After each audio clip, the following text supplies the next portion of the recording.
Good morning, everyone. Welcome back to Sense for Thoughts. I'm Mo, and today we have the final part of our Areej Le Doré Classics Collection of 2025 exploration. If you're not familiar and you haven't watched part 1 and 2, we tried out Antiquity and Quai de Russie in part 1. Mixed feelings regarding those, was not the most impressed, and I'll be honest with you. Then in part 2, things got a bit better, where we tried War and Peace 3 and Inverno Russo 2, and I really did enjoy these. And in the final part, there's one remaining, and that is Oud Luwak 2. And just to make things interesting, I also picked up a Russian Oud 2 from 2023, a decant to compare it to. So we have two Areej Le Doré Ouds, one from 2025, that's Oud Luwak while you're all here, and then Russian Oud 2. So Oud Luwak, there's a few hints from the name. Obviously Oud, I'm very excited to try this. It's the first Areej Le Doré Ouds that I'll try, and I think that's what they're really famous for. So I'm very excited about that. Now Luwak is obviously a reference to coffee Luwak from Indonesia. So it's a coffee oud, and I really enjoy coffee. Now Luwak, if you're not familiar, is this Indonesian type of coffee where the kind of coffee cherries or fruit of the tree is actually eaten by the civet cat, and then it is pooped out, and then out pops in the poo these beans, which are then roasted and made into coffee. I personally have not tried this coffee Luwak. In the coffee world, it's known to be a bit of a gimmick, an unnecessary kind of thing. It tastes apparently pretty crap, pun intended. Now, I don't like gimmicks, okay, and Luwak coffee is almost unanimously agreed to be a massive gimmick, and it's ludicrously expensive because obviously there's not a lot of pooped out coffee, there's not a lot of civet cats, and you kind of need both. So because it's rare, it becomes expensive, but unfortunately the product kind of sucks. So this Oud Luwak 2 is obviously going to be a coffee oud. He uses coffee from Indonesia. What kind of coffee? I don't know. I don't think it really matters. I think the Luwak thing maybe is a bit of just a marketing kind of thing, because apparently it just tastes very weak and lacking body and doesn't taste very good. So if anyone is into coffee, you probably would not use Luwak coffee as a way to, brag, because it's not a particularly good coffee from my research. Haven't tried it, but if I do, I'll let you guys know. I'm not sure if I want to, but anyway. So that's Oud Luwak 2. Russian Oud 2 is arguably more of an interesting name, but also a marketing gimmick too, because of course no oud is from Russia. Russian Adam, of course, knows that. He's used a different kind of oud here. This is an Indian oud, I believe. Russian oud 2 has a mixture of different ouds, so does Oud Luwak, none of which are from Russia. And that's not a mistake. I think it's just a kind of a fantasy of what a Russian oud would indeed smell like if it did grow in Russia. I believe this is a gourmand with a lot of cacao, which I'm very excited about because I love cacao and I love coffee and I love oud, so technically these two should be amazing. If you're not familiar with these kind of videos, we're going to be spraying both of these on skin. I'll be letting you know how I feel about the opening, and I'll be getting on with my day. Then at the end of the day, I will come back and talk to you about the dry down, my experiences with the scent as a whole, how they wore for the whole day, and my final verdict, whether I think they're worth it, whether I think I'll be pursuing a full bottle. So let's start with Oud Luwak, because ultimately that's what we're here for. Very dark juice, give it a few sprays. 2 might be too much, but anyway. I'm alone today, so I feel like I can do that. Oh yes. There's coffee here. I don't even need to bring it to my nose with this one. It's very strong. Ah, yes. So off the bat, there is 3 things that are quite obvious. There is coffee, there is oud, and there is civet. I had a feeling that the Luwak would mean that he used civet in here, because of course the civet cat produces the Luwak coffee by eating the coffee and then pooping it. It would have been a really missed opportunity to not use civet in this one. And that makes the name make a lot more sense to me. Oh, it's very dirty and animalic. It tastes, it doesn't, it's strong, you can almost taste it, but it smells very fecal. One of the most fecal ouds that I've smelt. Usually they're not that shitty. This one is very shitty. It smells like a fresh cow shit. There's a bit of like animal breath kind of thing, you know? Imagine like bad breath, but from a cow, like an ox. Something quite sweet in there. I don't know what it is, but and it's definitely got something sharp in the opening just to lighten it up and give it that texture. It's not that fermented. It's more of a straight shit, if you know what I mean. Now you might be thinking, why the hell is he describing it as shitty or poopy? Some people like that. Okay, I like my ouds a bit more balsamic leathery, and I also like them to be a bit more, blue cheese ferment. But yeah, the opening is very interesting. It's definitely one of the dirtier ouds that I've smelt. Not in a fermented way, like I said. But yeah, it's got a hint of coffee and a bit of sweetness. There's definitely a natural musk in here, I feel. Something about it, like just giving it that airiness, Be very interested to see how this develops throughout the day. Obviously, the pro of using real ouds is that they can be a perfume by themselves because they have different facets. They kind of transition and change as the day goes on. They have natural sweetness, sometimes natural chocolatiness, sometimes natural smokiness. This one is not smoky at all. Sometimes natural leatheriness. I don't get much leatheriness from this one. But sometimes a mixture of all of these things, and that kind of comes out to play throughout the day. Different aspects kind of shine and change. So yeah, Oud Luwak too. I'm quite impressed by it. It's not the oud for me that I love. It's not the oud style. I like them a bit more smoky and balsamic and blue cheese kind of ouds. This one is very rich, dark brown.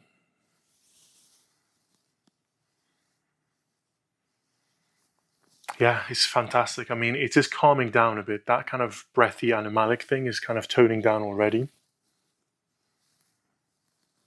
But there is the oud is just extremely poopy, but then there's a bit of an aura around it of like civet, It sounds awful, okay, but for an oud head, I totally get it. So that's Oud Luwak 2 in the opening. Quite impressive, very strong, quite a poopy, chocolatey, with a slight coffee bitterness, and there's a ton of civet in this, and it's giving it that animalic breathiness and kind of animalic aura. There's something quite light about it, so it's something in there that's making it kind of pop. I feel like with oud fragrances, the opening is always a bit intense. This one is already improving a lot, and I've only been smelling it for the last, 2-3 minutes. I think we'll leave that one and let it develop, and we'll move on to Russian Oud 2. Now, I don't like gourmands, okay, but I do like those mature gourmands where it's like slightly gourmand, not very sweet. It's like on the line of entering gourmand, but doesn't quite fully reach it.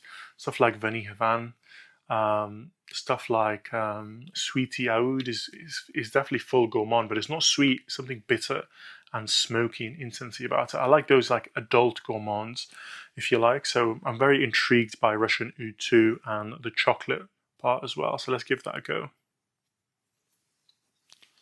Give this one 2 sprays for fairness. This one's a lot lighter, I have to say, based off of the oil kind of color. Wow, big cacao immediately. This one is a lot easier to kind of nowhere near as animalic. Very nice, very sweet cacao with a hint of oud. It's cacao, like not like melted chocolate, like a hot chocolate. It's like, the powder cacao, like cacao pods or cacao powder, like 100% dark chocolate. And that gives it like a powdery, kind of dry feel. Wow, Russian oud is really good. It's nowhere near as animalic, nowhere near as poopy. This one also has that kind of natural musk component that's kind of giving it that texture in the air and that kind of ethereal feel. This one is not animalic in the slightest in the opening, especially in comparison to Oud Luwak.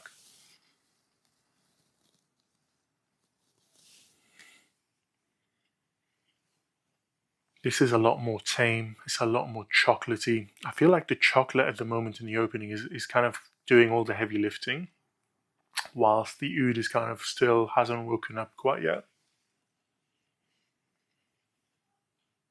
If it stays like this, it's a super wearable, super gourmand oud, absolutely. But it's not that sweet, you know?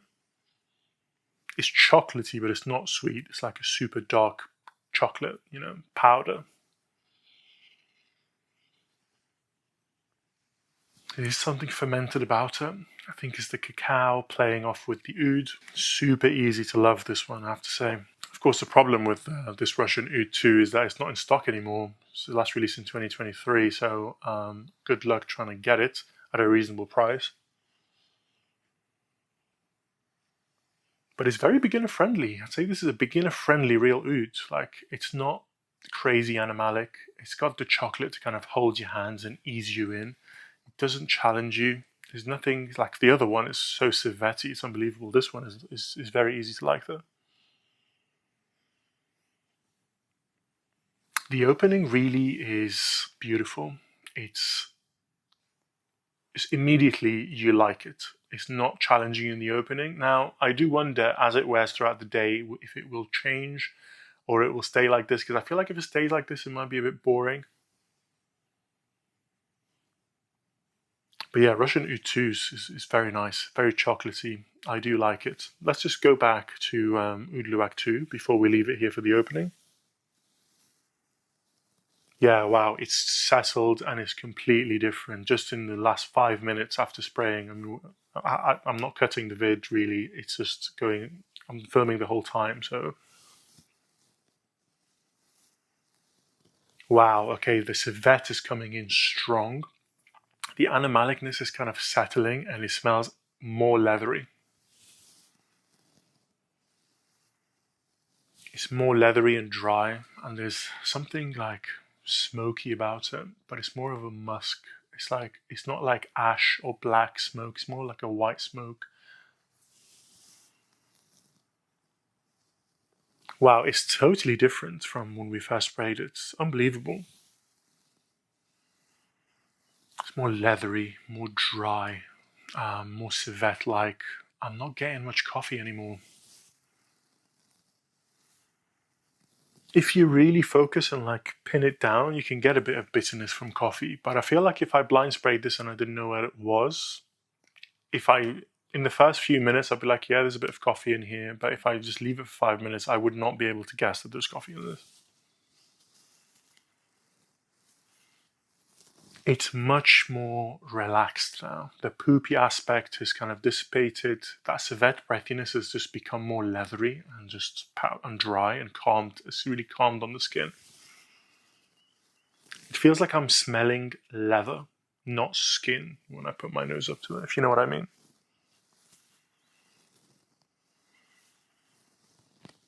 Yeah, fantastic. Both of them are really good.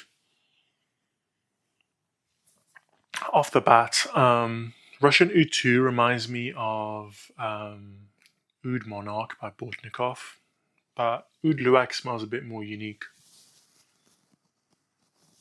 So yeah, that's the openings for both. They've already had a transition already, so I'll be paying very close attention to these. I'll be carrying on with my day, coming back in about 6-7 hours, letting you guys know how the dry down went and my final verdict. See you soon. Good evening, everyone. Welcome back. I've spent the day with Oud Luwak 2 and Russian Oud 2, and here are my thoughts. So let's start off with Oud Luwak 2, which is why you're all here, really, because you can still buy this hopefully in the next few weeks when they release the singular bottles. So Oud Luwak 2 is totally different than in the opening. It had started to settle after a few minutes anyway, but it settled in really, really nicely. And to me, this is not a coffee fragrance. This is more of a civet fragrance, with oud, of course. The coffee in this one is not as strong as I anticipated and slightly hoped for, to be honest with you guys. I'm a big coffee fan. I drink coffee a day, like 3 times. I make my own espresso, get locally sourced, fresh beans, everything, the whole shebang. But this is more of an exercise in civet.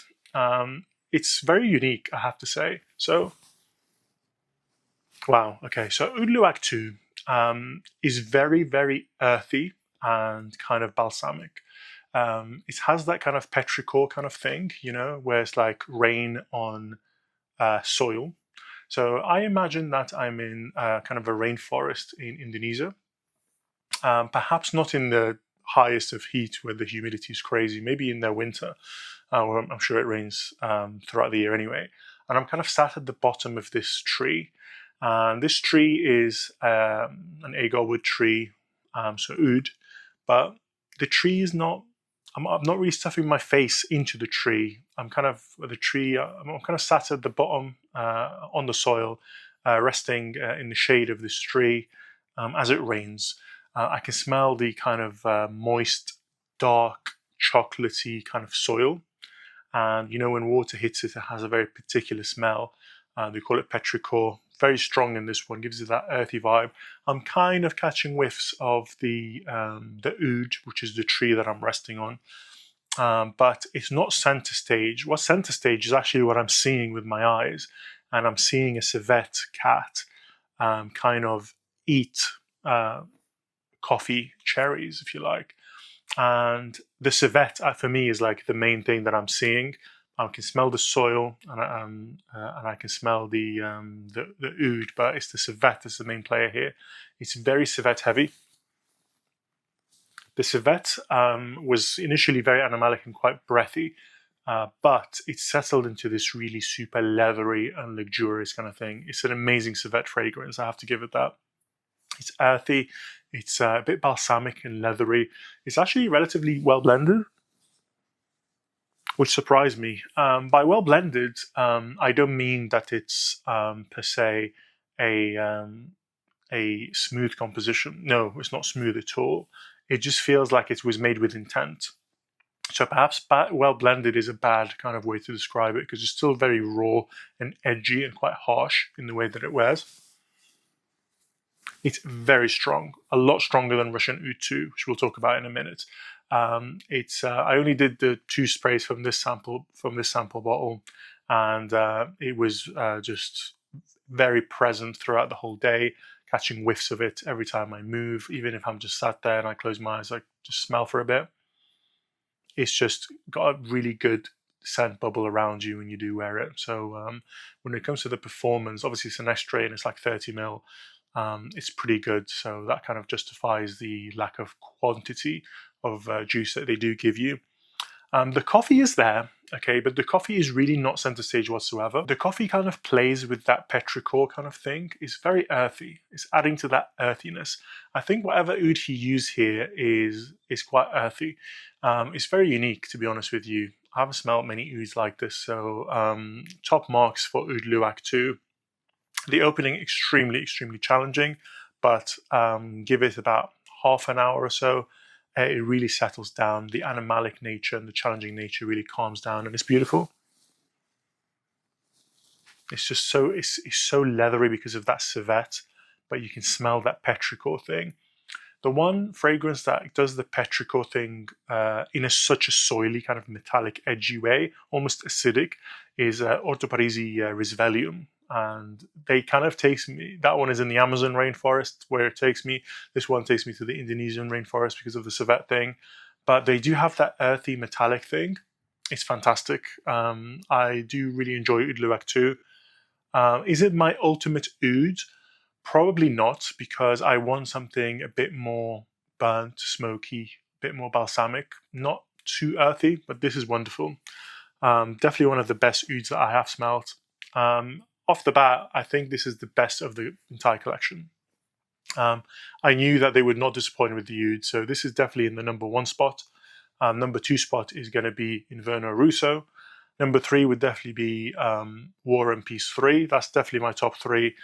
Queer Derusi and Antiquity, unfortunately, have disappointed, and they're just fighting it out there at the bottom. Definitely not for me.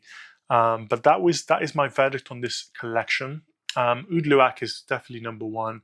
Will I be seeking a bottle?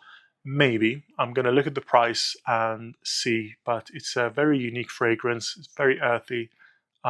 It's very civet-y, leathery, balsamic, and animalic. So definitely one to check out if you can. When it comes to Russian Oud 2, that was the polar opposite. Russian Oud 2 is a cacao bomb.